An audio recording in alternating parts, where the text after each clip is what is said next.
Good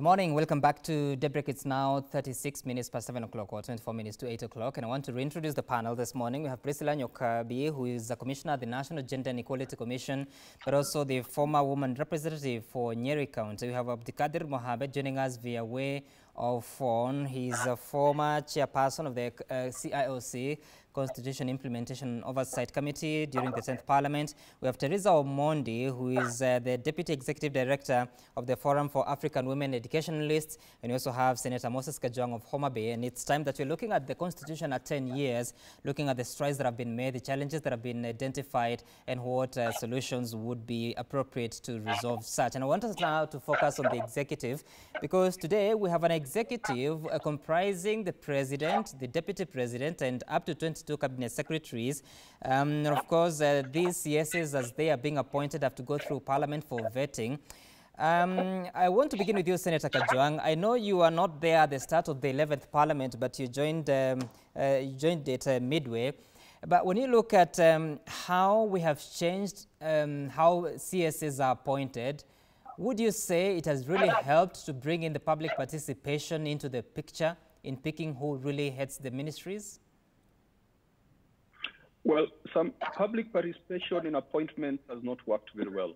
Whether it is for cabinet secretary, whether it's for constitutional office bearers, at the national and county level, it is a joke. It is a mockery.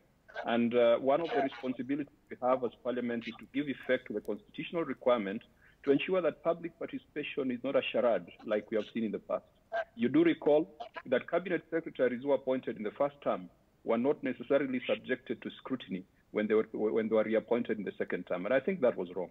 And it happens everywhere, national, county government level, where someone is vetted to be the head of treasury, and then afterwards is moved to the Ministry of Sports and Youth Affairs, and there's no process to determine their suitability and fit for that role. The clamor for changes to the executive were driven by a desire to avoid an imperial presidency or an imperial executive. But I want to tell you that the imperial executive has come back in the form that was present even in the past. Even though cabinet secretaries do not sit in Parliament, which in my view is fairly absurd, because the executive is also accountable to the people. Article 1 talks about we the people and says that power can be exercised directly or through elected representatives. Now, when you have the president appointing cabinet secretaries who have executive authority, and the lines of accountability are very blurred. They don't sit in Parliament, they don't come to Parliament, they can choose to ignore someone from Parliament, then you have a breakdown in accountability. It is my view, and it has been expressed by others, that we must go where members of the cabinet are accountable to the people through Parliament, not that they only come to Parliament on invitation or they only come to Parliament when they wish to. Sam, when it comes to the executive, there is a strong case for us to review and separate the role of head of state and head of government. We have seen in the past state house being used to host political meetings.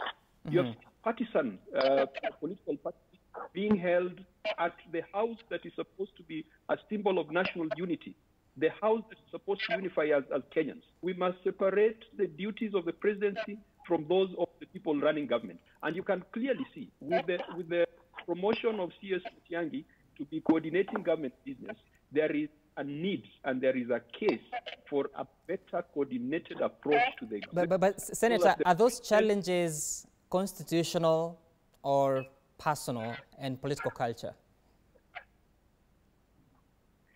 I believe that the promotion of CS Matiang'i to coordinate government business is not a personal decision, but the decision driven after an assessment that government is operating in silos. The minister responsible for dams in Warer and the minister responsible for the treasury are not working in tandem. And that is why I believe that the executive came up with a coordinating mechanism. Yes, it can be achieved through executive orders. But in my view, we need to restructure the manner in which our executive is set up. And one of the proposals I would make is to find a way of making sure that cabinet secretaries and those who run the executive are accountable to the people directly through Parliament. That might take us back to hybrid system. Another proposal, in my view, is to separate the role of head of state and head of government, and that might then introduce a parliamentary system where we have a prime minister sitting in parliament and directing a cabinet that's accountable to parliament and accountable to the people through parliament. I believe that has been a situation from independence. Pre-independence, we had a prime minister. But after independence, we went back into a hybrid system where, yes, we had a president, but the vice president sat in parliament as a leader of government. Senator Kajwang, allow me to cut you short because we're hearing some feedback from your line. And I want to bring in Abdikadir Mohammed because you sat in the 10th Parliament, and at that time you had, what should I call it? Maybe a hybrid system, because you had a Prime Minister who was leading business in the House. You also had a President who was also a Member of Parliament. Do you think that system worked better? And even as the new Constitution was coming into effect, now that we have CSs not necessarily politicians and all of them not coming from Parliament, what is better? And has it hit that moment that you need to review, maybe go back to the old system or come up with a hybrid of sorts? Well, thank you. Yes, I did experience what a few of my friends used to call the mongrel, the hybrid system where we had the executive in Parliament, the executive also being members of Parliament, including the President representing a particular constituency, and ministers in the House. And assistant ministers. And I worked with the executive when the members of the cabinet were essentially working for the president in executing state functions. So as I said, let me come back to this system. This system, it's not one is better than the other. It is what best fits your circumstance and how best you implement. There are countries that do a parliamentary system. They do very well. The UK, for example, has a good parliamentary system. There are countries that have a presidential system that do very well. The systems work reasonably well. We have the US that has a good presidential system. But each system, if we misused, will be a problem. The presidential system under Trump is very problematic. The UK parliamentary system is getting a lot of changes because of who the presidents are right now. So I think qualitatively, it's really not possible to say this particular system is better than the other. In the circumstances, which is better? Parliamentary systems, I know, and ODM, even at Naivasha, was very strongly for parliamentary systems. And there are merits, there are also challenges. Parliamentary systems are based primarily on the parties. Our political parties are ethnic parties. They are really special purpose vehicles used for that one election and not very relevant thereafter. And they are based on ethnicity. They are not based on ideology so much. There's really no ideological difference between most of our parties, or at least that is not what decisions are made of. It is really cobbling together of one ethnic group and the other and the other. And even now, the expansion of the executive is mainly driven by that push to make it easier to cobble together an ethnic coalition. Right. In my opinion, and people could have a different view, that would not be the right way to trigger a presidential. All right. Honorable Kadir, once upon a time you were a member of Safina Party. I don't know whether that's still the situation, but all the same, Priscilla Nyokabi, so you sat in the 11th Parliament and you saw the workings of the first cabinet under President Kenyatta. So now looking at it and all the challenges that have been witnessed, do you think it is true that the appointees under the new constitution lack the political responsibility, that they are aloof from the concerns of the people? Is that a valid argument? Thank you. What I personally think they lack most is gravitas. I think that the accountability is there. What they have lacked is gravitas, and sufficient gravitas to lead a ministry and to lead a country. And there is a sense in which being elected and having dealt with people and having just been in our political space gives that gravitas. If you remember the minister who came out to Kenya during the BBI launch at the Bomas of Kenya and listened to the speech of that minister from Tanzania, you wonder whether any of our Kenyan ministers can have such gravitas on a national platform. And I support the BBI-1 report that then you need to consider a mixed cabinet, where some of the cabinet ministers come from parliament and some of the cabinet ministers come from outside parliament. And in the women's agenda, our proposal has been 50-50. You have 50% of cabinet ministers coming from parliament and 50% coming from outside parliament, which is also the Ghanaian position. So this has been done before. And I think the other point for us as women is the 2/3.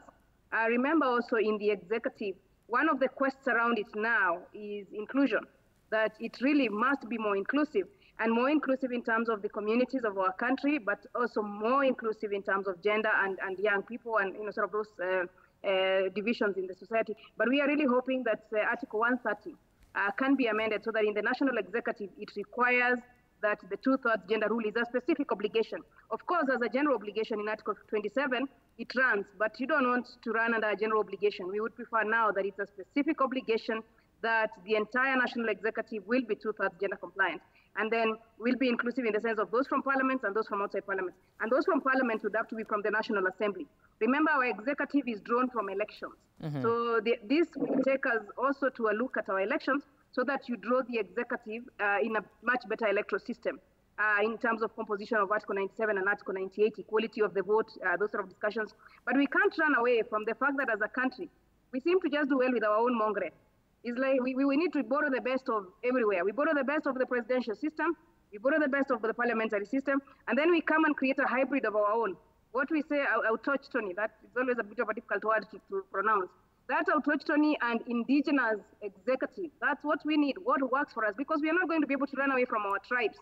For a bit of the foreseeable future, we remain an ethnic divided society.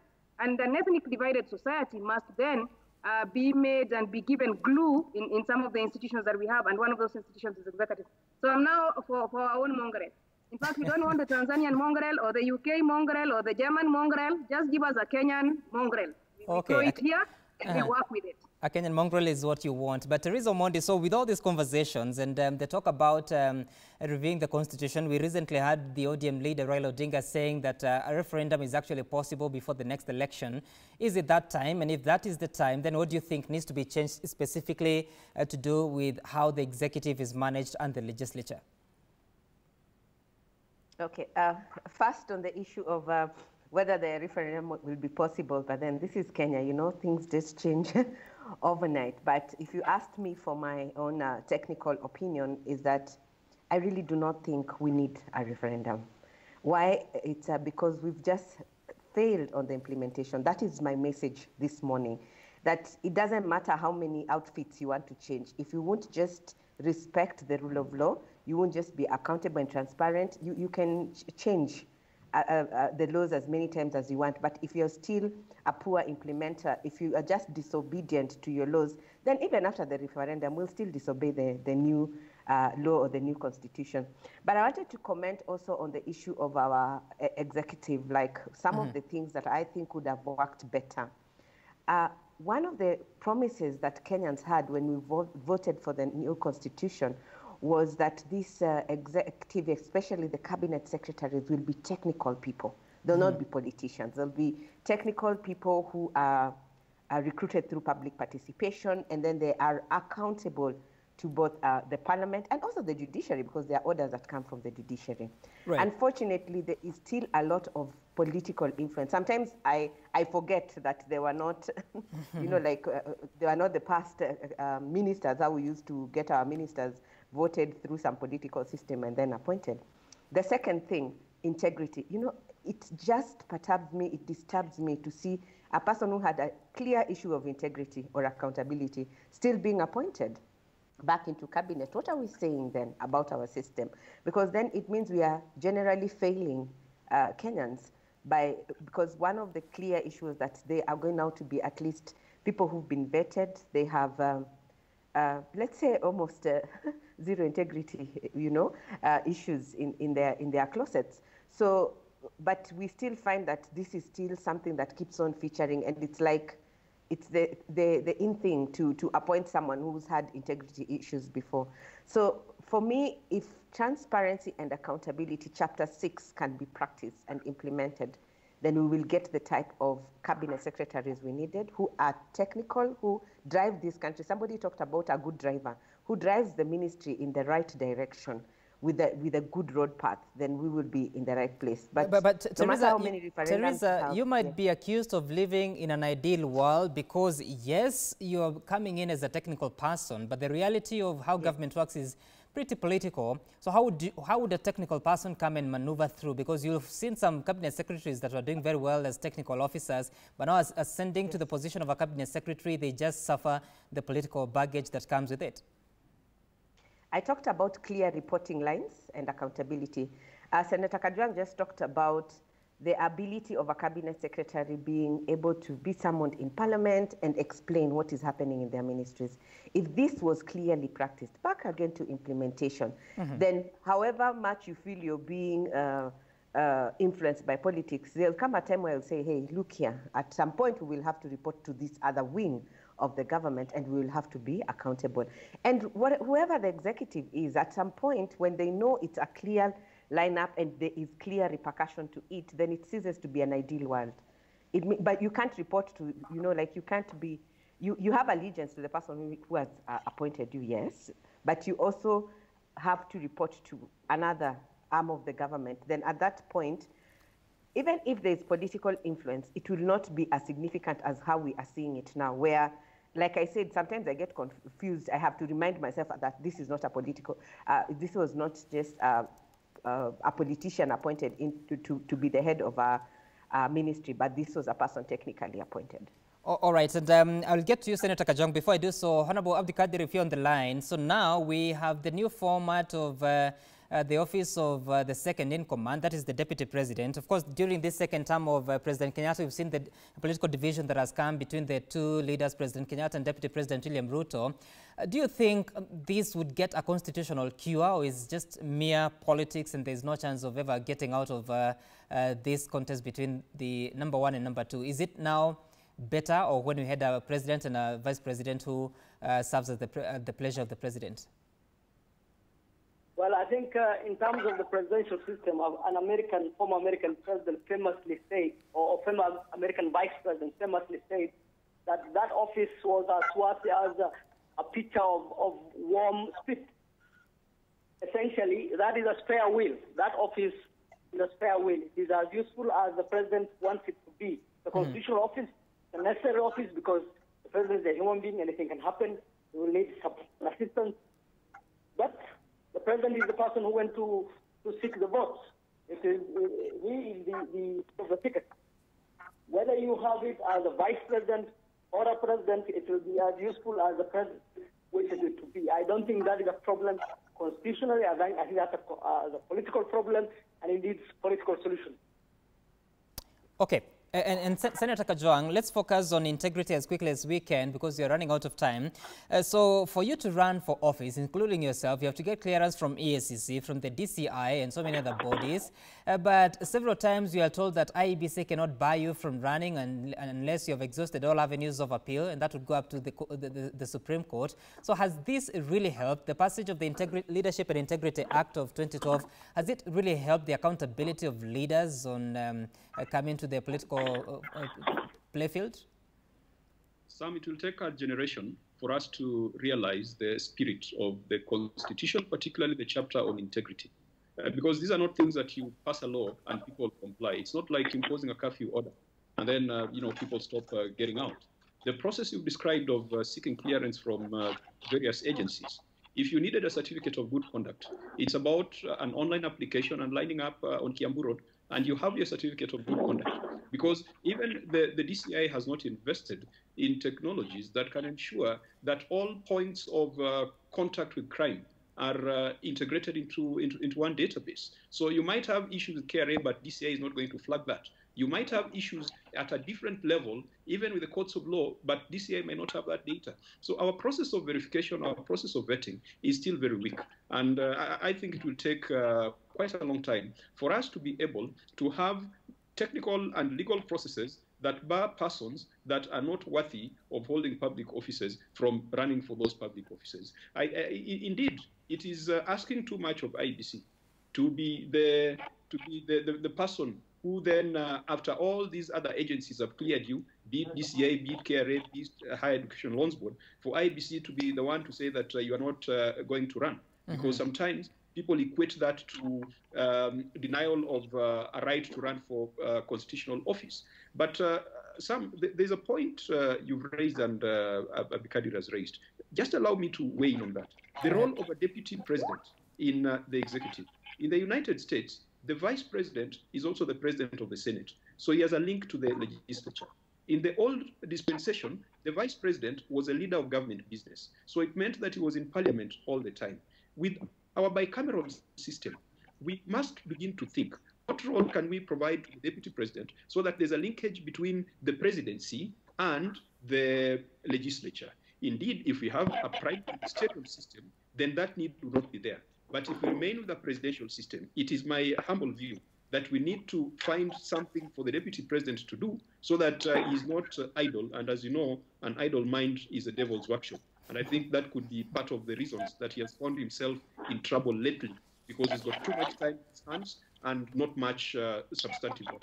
Right, I hear you, Senator Kajwang, that an idle mind is the devil's workshop. But as we conclude this, Honorable Nyokabi, so now we are approaching that season that people are saying we need to review things here and there, but still on integrity, as Senator Kajwang says that it might take us a generation.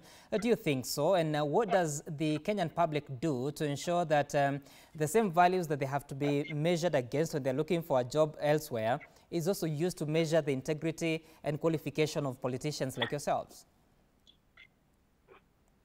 Thank you, thank you. I think it is indeed true that one of our weakest points of Katiba 2010 is Chapter 6, and the implementation of Chapter 6 and the vision of Chapter 6. That's where, if we were marking chapters, that particular chapter we haven't done so well. And so there is need now to tighten the implementation of that chapter. And one of the proposals on the table has been to have a sharper anti-corruption commission that doesn't do anything else except to investigate corruption and economic crimes, and not do these other things of education and awareness and integrity and all of those other things that they do. And that sharper anti-corruption commission needs to be linked to the Office of the Auditor General. Remember, as a country, we have not been able to use the report of the Auditor General. The Auditor General every year says that particular departments and particular ministries did not spend their money well, but we don't seem to see any action. So now the Anti-Corruption Commission should pick up the report of the Auditor General and start to question people. But then the other one is just Wanjiku, the political culture. I don't know why our country glorifies wealth. It doesn't matter how you acquire it. And we need, as a country, to stop that. In many of the other countries, it hasn't even been so much the law. It's also been so much the culture. That if you are convicted of an economic crime, you are no longer available to serve in public service. And even if the systems allow you to go for the election, it is the voters who should say, no, this is not the standard that we want. The question you asked, the standards on our personal life should also be the standards that we put on our public life. But there's a bit of work. The cases need to move a bit faster. We need to see more convictions. Strengthen the office of the DCI. We, for example, don't have the DCI in the constitutional framework. It is probably time now to introduce the office of the DCI in the constitution as the third DIG. Strengthen the office of the DPP, give resources to the two offices, and just ensure that that Chapter 6, in the next 10 years, the Constitution is a teenager, going into teenage, so hope that the teenager now gets a bit controlled in terms of how we deal with spending money. And again, Chapter 12 on public finances, just make sure that some of those things are working. And just going back to the accountability of executive, we forgot that the leader of opposition is also going to be an important office in making sure that there is accountability in governance. Thank you. Honorable Nyokabi, I like the line that you used that the Constitution is getting into teenage. I don't know whether we do any reviews to children who are 10 years or wait until they're 18 to really guide them on the career path that they need to take.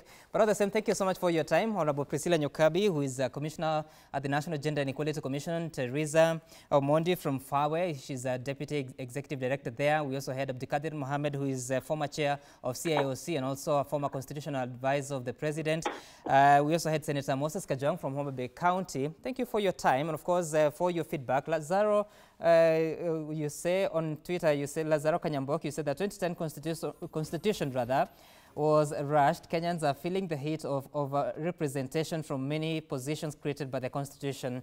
Piecemeal amendment is needed. But of course, there are those that feel that we are not necessarily overly represented based on the number of representatives versus the population quota in the country. That's our time on Daybreak. We will take the break, but we'll be back at 9 o'clock for the news update at 9 o'clock. Stay tuned to Citizen TV.